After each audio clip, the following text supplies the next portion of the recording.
Hello everyone, welcome back to our channel. आज के इस लेक्चर में हम कुछ इम्पॉर्टेंट अमेंडमेंट्स को डिस्कस करने वाले हैं जो एग्ज़ाम में काफ़ी टाइम पूछे जाते हैं। Okay, so let's begin the session. यहाँ पर हम बहुत ही शॉर्ट में डिस्कस करेंगे कि कौन से अमेंडमेंट में हमने क्या चेंजेस किए हैं, है ना, क्योंकि इतना मोर देन इनफ है एग्ज़ाम के लिए, ज़्यादा एनालिसिस करने की ज़रूरत नहीं है हमें, क्योंकि हम कोई लॉ के एग्ज़ाम देने वाले नहीं हैं, है ना। So okay sorry, first constitutional amendment act जो है वो हमने कब किया था? 1951 में। मतलब जैसे ही हमारा कॉन्स्टिट्यूशन बना उसके थोड़े टाइम बाद ही जब हमने लैंड रिफॉर्म्स स्टार्ट किए तो बहुत सारी प्रॉब्लम्स हमें दिखने को मिली, जिसके कारण हमें फर्स्ट अमेंडमेंट कॉन्स्टिट्यूशन को फ्रेम करने के कुछ दिनों बाद ही करना पड़ा। Okay, so first constitutional amendment act में हमने सबसे पहले जो ऐड किया था, सबसे मेजर चेंज जो किया था वो था नाइन्थ स्केड्यूल को ऐड करना। ओके, नाइन्थ स्केड्यूल को ऐड किया गया फर्स्ट कॉन्स्टिट्यूशनल अमेंडमेंट एक्ट के थ्रू, और इसमें हमने क्या किया, वो प्रोविजंस रखें जिन्हें कि जुडिशियल रिव्यू के बियॉन्ड रखा जाएगा। ओके, मतलब जुडिशियल रिव्यू के बेसिस पर इन्हें चैलेंज नहीं किया जाएगा। सो उन चीज़ों को हमने किस में रखा? नाइन्थ स्केड्यूल में। ऐसा हमें क्यों करना पड़ा? क्योंकि लैंड रिफॉर्म्स को लाने के लिए कहीं ना कहीं बहुत सारे फंडामेंटल राइट्स और इनके साथ है ना, मतलब लाइक बहुत ज़्यादा डिस्प्यूट्स जो है वो अराइज हो गए थे, है ना। कुछ लोग बोल रहे थे कि हमारे फंडामेंटल राइट्स का वायलेशन हो रहा है, ये चेंजेस कर रहे हैं तो, और लैंड रिफॉर्म्स उस समय हमारे लिए बहुत ज़्यादा ज़रूरी था। सो इसीलिए हमने नाइन्थ स्केड्यूल बनाया और उसे जुडिशियल रिव्यू के बियॉन्ड रख दिया। ठीक है, कुछ प्रोविजंस हमने socially and educationally backward classes के लिए भी बनाया, जिसे भी आप फंडामेंटल राइट्स के वायलेशन के ऊपर चैलेंज नहीं कर सकते हो। ओके, और कुछ रिस्ट्रिक्शंस ऑन आर्टिकल 19 भी इस एक्ट के थ्रू लगाए गए। ओके, सो कई बार क्वेश्चन ये भी पूछा जाता है कि जब नाइन्थ स्केड्यूल हमने ऐड किया हमारे कॉन्स्टिट्यूशन में तो उस समय पीएम कौन थे? ओके, सो देखो, फर्स्ट कॉन्स्टिट्यूशनल अमेंडमेंट एक्ट है 1951 में है, तो हमारे फर्स्ट पीएम कौन थे? जवाहरलाल नेहरू थे। ओके, सो जवाहरलाल नेहरू पीएम थे जिस समय नाइन्थ स्केड्यूल को हमने हमारे कॉन्स्टिट्यूशन में ऐड किया। कौन से अमेंडमेंट एक्ट के थ्रू? फर्स्ट अमेंडमेंट एक्ट के थ्रू। कौन सा ईयर था? 1951। बस इतना ही याद रखना है।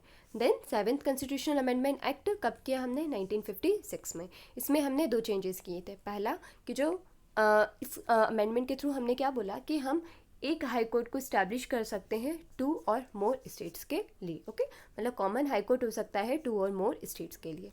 एक और चीज़ हमने क्या की, abolished classification of states and reorganise them into 14 states and 6 UTs. देखो, जब हमारा कॉन्स्टिट्यूशन बना तो हमने जो हमारे स्टेट्स हैं उनको किस तरह से ऑर्गेनाइज किया था? 4 ग्रुप्स में, group A, group B, group C and group D.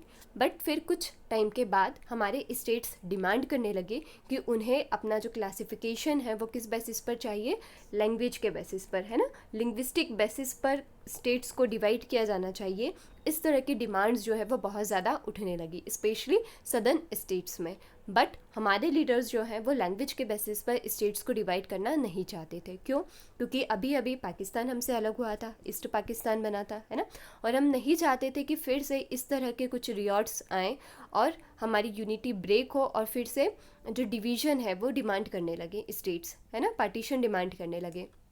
सो कहीं ना कहीं इस डर के कारण हमने हमारे ग्रुप स्टेट्स को इस तरीके के ग्रुप में डिवाइड किया था, ए, बी, सी एंड डी में। ओके, बट डिमांड्स जब बहुत ज़्यादा उठने लगी तो बहुत सारी कमिटीज़ बनी गई, है ना। कुछ कमिटीज़ ने रिकमेंड किया कि बनाना चाहिए, कुछ ने कहा कि नहीं बनाना चाहिए।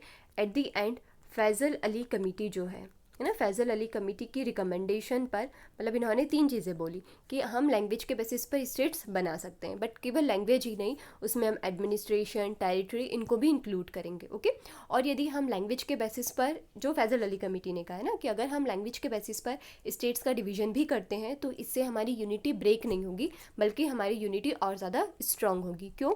क्योंकि अगर सेम लैंग्वेज के पीपल एक ही स्टेट में रहेंगे तो हम और बेटर तरीके से स्कीम्स, प्रोग्राम्स, ना, डेवलपमेंटल प्लान्स वगैरह जो है वो बना सकते हैं। सो इसीलिए फिर हमारे स्टेट्स को रिऑर्गेनाइज किया, स्टेट रिऑर्गेनाइजेशन एक्ट लाया गया, और जिसके अकॉर्डिंग कितने 14 स्टेट्स और 6 यूटीज़ बनाए गए। ओके, तो ये सब हमने कौन से अमेंडमेंट एक्ट में किया? सेवेंथ अमेंडमेंट एक्ट में। कौन कौन सी 2 चीज़ें? एक कि कॉमन हाई कोर्ट इस्टेब्लिश कर सकते हैं हम 2 और मोर स्टेट्स के लिए, एंड स्टेट रिऑर्गेनाइजेशन एक्ट लेकर आए जिसमें कि हमने हमारे स्टेट्स को फिर से रिऑर्गेनाइज किया, और कितने स्टेट्स बनाए? 14 स्टेट्स एंड 6 यूटीज़।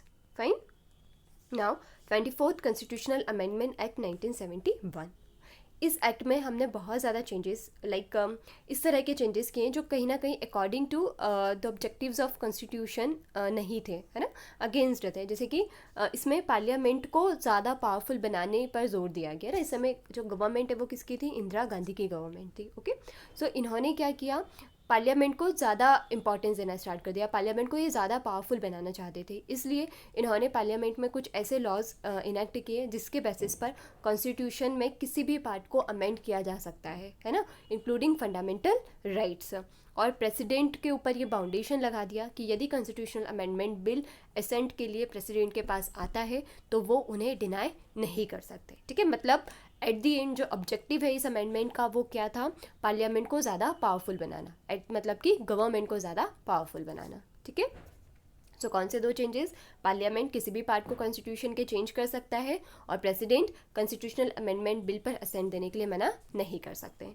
देन उसके बाद आता है 42nd कॉन्स्टिट्यूशनल अमेंडमेंट एक्ट 1976, है ना। इससे जो पूरा बेस था कॉन्स्टिट्यूशन का उसको ही चेंज कर दिया गया था और इसमें इतने ज़्यादा चेंजेस किए गए इसीलिए इसे मिनी कॉन्स्टिट्यूशन भी कहा जाता है। ओके, सो कौन से चेंजेस इसमें किए गए? और इस समय भी जो गवर्नमेंट है वो किसकी थी? इंदिरा गांधी की, है ना। और एमरजेंसी वाला टाइम जो है ये था। सो सबसे पहला चेंज हमने अच्छे से पढ़ा है। क्या किया था हमने? प्रीएम्बल में 3 वर्ड्स हमने ऐड किए थे, socialist, secular and integrity. I think अभी ये तो बहुत अच्छे से याद हो गया होगा आपको। फंडामेंटल ड्यूटीज़ भी हमने ऐड की थी 42nd कॉन्स्टिट्यूशन अमेंडमेंट एक्ट के थ्रू। कौन से कमेटी की रिकमेंडेशन पर? सरदार स्वरण सिंह कमेटी की रिकमेंडेशन पर। कौन से आर्टिकल में? 51A पार्ट 4 ए, है ना, DPSP के नीचे। देन इसमें और पार्लियामेंट को क्या पावर दे दी गई कि पार्लियामेंट एंटी नेशनल एक्टिविटीज़ यदि होती हैं, है ना, तो उस बेसिस पर अपने अकॉर्डिंग लॉज जो हैं वो बना सकते हैं, चाहे फिर फंडामेंटल राइट्स का वायलेशन ही क्यों ना हो। सो एंटी नेशनल एक्टिविटीज़ तो कुछ भी हो सकती है ना, मतलब अगर कोई गवर्नमेंट के अगेंस्ट में कुछ पॉजिटिव पॉइंट्स भी बोलना चाहे तो उस पर भी गवर्नमेंट एंटी नेशनल एक्टिविटी बोलकर अरेस्ट कर सकती है ना। मतलब आप सोच रहे हो कि पार्लियामेंट को यहाँ पर बहुत ज़्यादा पावरफुल बनाया जा रहा है, जैसा 24th अमेंडमेंट एक्ट में किया था वैसा ही 42nd में भी किया जा रहा है। इन्होंने पावर को जुडिशियल रिव्यू की सुप्रीम कोर्ट और हाई कोर्ट की हटा दी, है ना। सुप्रीम कोर्ट और हाई कोर्ट को क्या कर दिया, और पार्लियामेंट के नीचे सबऑर्डिनेट कर दिया ना, कि सबसे ज़्यादा पावरफुल कौन हो रहा है? पार्लियामेंट, क्योंकि जुडिशियल रिव्यू की ही तो पावर है जो सुप्रीम कोर्ट और हाई कोर्ट को ये इंश्योर करती है कि वो पार्लियामेंट के ऊपर कंट्रोल रखे, है ना, अगेंस्ट फंडामेंटल राइट्स वो लॉज ना बना सके, है ना। तो उसको रोकने के लिए उनके पास कौन सी पावर है? जुडिशियल रिव्यू, और वही पार्लियामेंट वही उनसे छीन ली गई 42nd कॉन्स्टिट्यूशनल अमेंडमेंट एक्ट के थ्रू।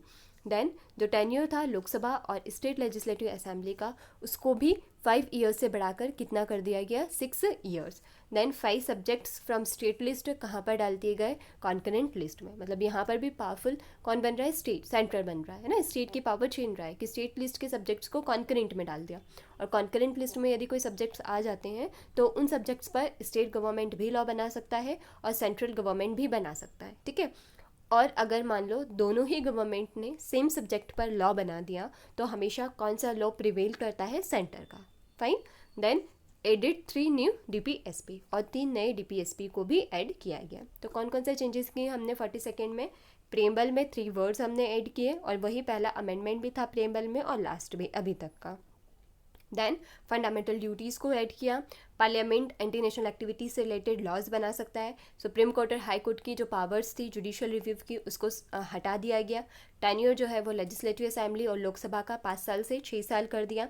5 सब्जेक्ट्स को स्टेट लिस्ट से कहाँ डाल दी? कॉन्करेंट लिस्ट में। और 3 न्यू DPSPs को भी इंक्लूड किया गया। देन उसके बाद आता है 44th constitutional amendment act 1978। Okay, then 1976 में जब इमरजेंसी डिक्लेयर कर दिया जाता है इंदिरा गांधी के द्वारा, जब इमरजेंसी फिर ख़त्म होता है, इलेक्शन होते हैं, तो उसमें इंदिरा गांधी का गवर्नमेंट हार जाता है ना।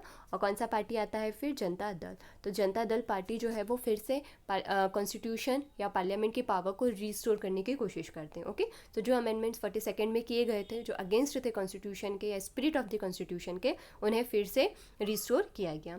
सो ओरिजिनल टर्म जो लोकसभा और स्टेट लेजिस्लेटिव असेंबली का था 5 साल, फिर से 5 साल किया गया। जो पावर्स छीन ली गई थी सुप्रीम कोर्ट और हाई कोर्ट से, उन्हें उनकी पावर्स वापस दे दी गई। देन अब यहाँ पर हमने क्या देखा था ड्यूरिंग द टाइम ऑफ 1976 कि एमरजेंसी का बहुत ही ज़्यादा मिसयूज़ किया जाता है ना। सो आगे की गवर्नमेंट इस तरह की चीज़ें ना करे, इसीलिए जो इंटरनल डिस्टर्बेंस है इस वर्ड को हटाकर कौन सा वर्ड इसमें इंक्लूड किया गया? आर्म्ड रेबेलियन, ओके, क्योंकि इंटरनल डिस्टर्बेंस तो कोई सा कुछ भी हो सकता है ना, और छोटे से छोटा इंटरनल डिस्टर्बेंस हो गया और उसके ऊपर इमरजेंसी डिक्लेयर कर दिया तो लाइक वो हमारे कॉन्स्टिट्यूशन के अगेंस्ट होगा, है ना, हमारे नेशन की यूनिटी, हमारे नेशन के स्पिरिट के अगेंस्ट होगा। इसीलिए कौन सा वर्ड ऐड किया, आर्म्ड रिबेलियन, कि अगर आर्म्ड रिबेलियन होता है तो ही आप नेशनल इमरजेंसी डिक्लेयर कर सकते हो। दैन उसके बाद अगर आपको इमरजेंसी भी डिक्लेयर करना है तो इमरजेंसी डिक्लेयर कौन करते हैं, प्रेसिडेंट, बट किसकी एडवाइस पर करते हैं, लाइक कैबिनेट की। और ये कब ऐड किया गया, 44th में। इसके पहले क्या होता था, यदि केवल पीएम रिकमेंड कर दें प्रेसिडेंट को इमरजेंसी डिक्लेयर करने के लिए तो प्रेसिडेंट को डिक्लेयर करनी पड़ती थी, है ना, मतलब इसका कोई भी डिस्कशन लोकसभा राज्यसभा में नहीं होता था। इस अमेंडमेंट एक्ट के थ्रू क्या बोला गया कि कैबिनेट जो है पूरा, है ना, केवल पीएम के एडवाइस पर आप डिक्लेयर नहीं कर सकते, पूरा कैबिनेट जब रिटर्न रिकमेंडेशन दे प्रेसिडेंट को, है ना, वो भी रिटर्न फॉर्म में रिटर्न रिकमेंडेशन दे प्रेसिडेंट को, तभी प्रेसिडेंट जो है वो इमरजेंसी डिक्लेयर कर सकते हैं, है ना, return recommendation of cabinet. Then delete कर दिया गया राइट टू प्रॉपर्टी को भी इस एक्ट के थ्रू।